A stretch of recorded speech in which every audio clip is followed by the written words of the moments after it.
Ang DepEd magpapatupad daw ho ng flexible at disaster-ready education sa bansa ngayong panahon na nga ho ng tag-ulan. Brigada Gigo Boy Custodio, i-brigada mo! Brigada! Live report! Inilunsad ng Department of Education ang mga bagong hakbang para gawing mas flexible at disaster-ready ang sistema ng edukasyon sa bansa, kasabay ng paghahanda sa mga posibleng class suspension ngayong tag-ulan. Ayon kay DepEd Secretary Sani Angara, habang prioridad ng kaligtasan, dapat ring tiyakin ang tuloy-tuloy na pagkatuto ng mga mag-aaral.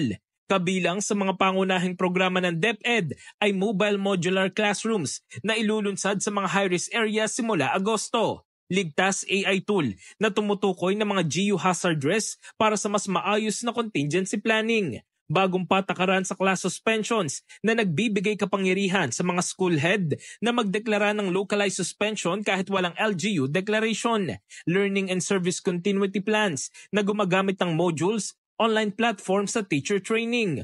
Omnibus flexing learning policy na ilalabas sa July 15. Pamamahagi ng tablet sa mga mag-aaral sa disaster-prone areas at mas matibay na ugnayan sa LGUs para sa koordinasyong aksyon tuwing may sakuna. Binigyan diin ni Angara na hindi dapat basta-basta magdeklara ng class suspension maliban kung delikado na talaga ang sitwasyon.